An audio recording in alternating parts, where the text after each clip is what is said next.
Music etiquette over here. I'm back again for the billionth time. I'm kidding. And Roddy Ricch has finally ended his 2 year drought. It's been a minute, and finally he has a full length LP called Live Life Fast. And yeah, this thing has 18 tracks, 2 tracks longer than the previous one, and 4 minutes longer than the previous one. So the last one was 46 minutes, this one is 50 minutes. And yeah, the much anticipated second album is finally out. And my thoughts on this thing was the following.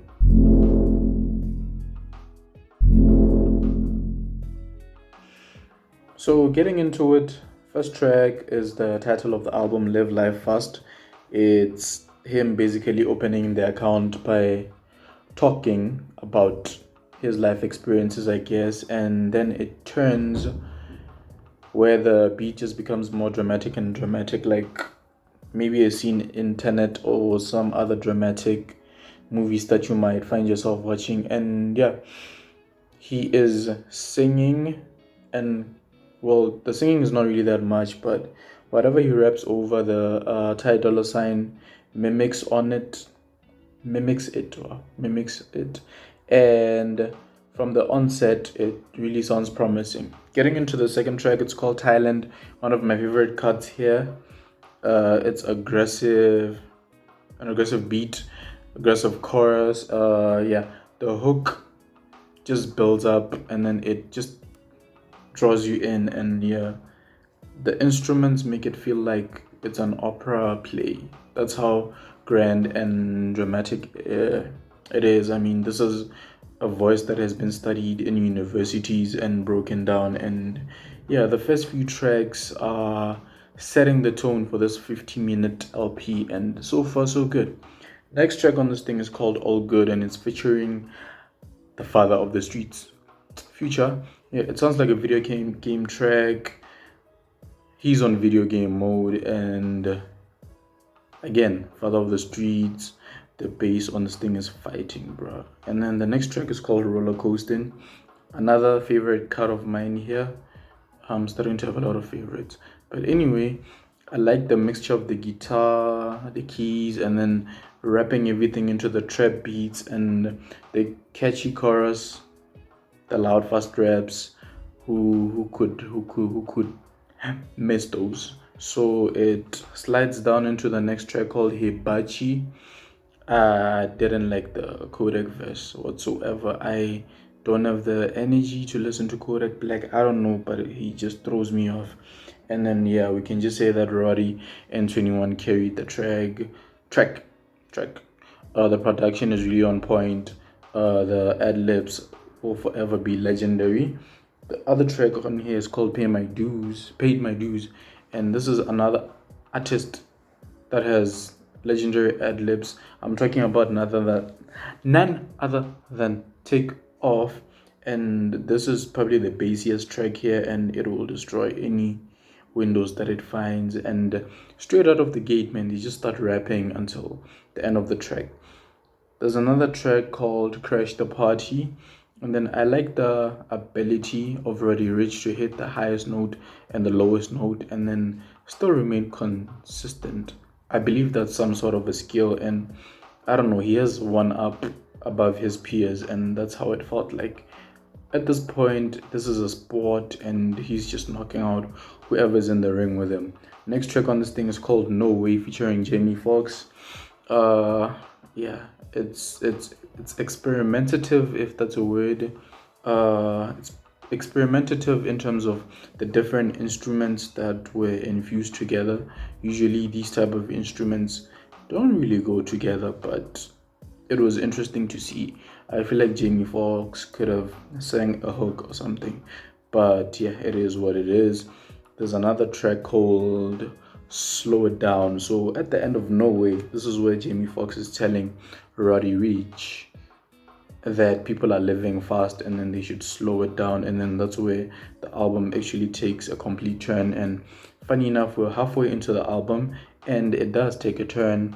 The track is called Slow It Down. He's featuring Ty Dolla $ign and Alexa Isley. I'm hoping I'm saying it right. I got all baby vibes from this track. It's an interlude. And then, yeah, this is where it bridges to the, like I said, the second part of the album, which is much more slower.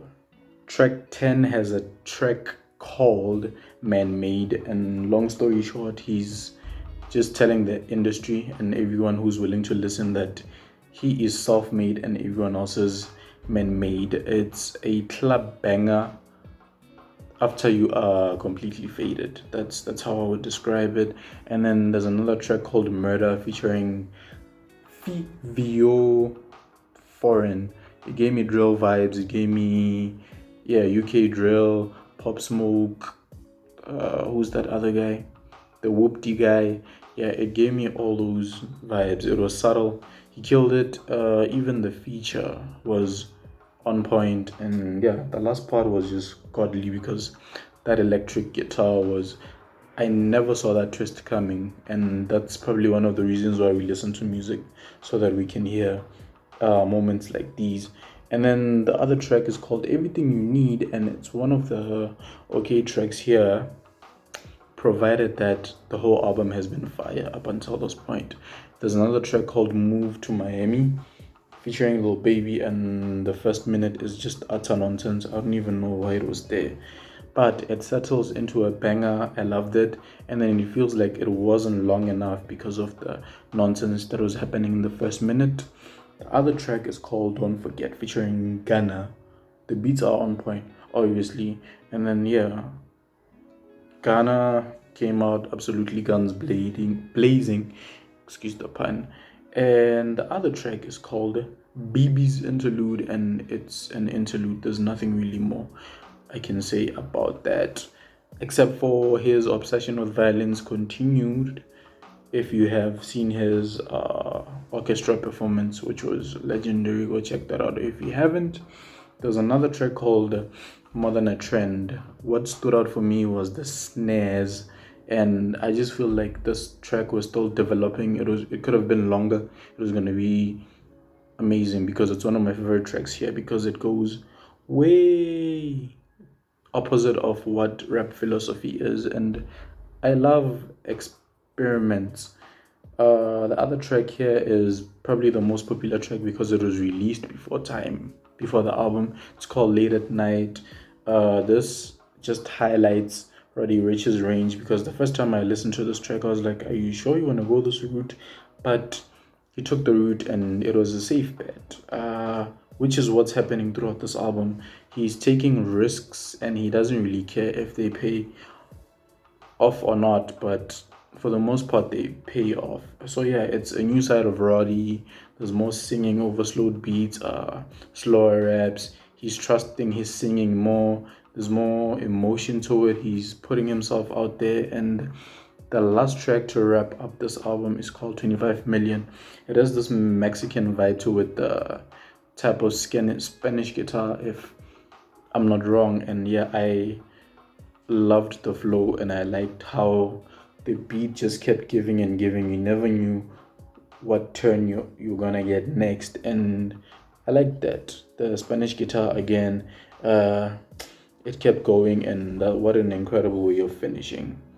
I still maintain or feel like Please Excuse Me for Being Antisocial is a good album.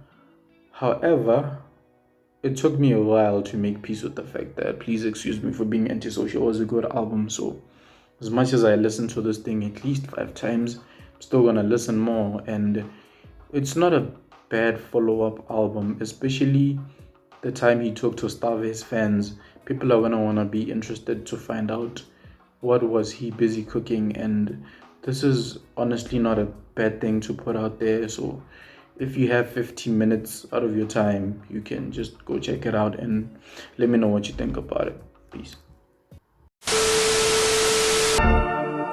Step up in the building, I be shining so hard, it be blinded. Man, I put my work up in this bitch.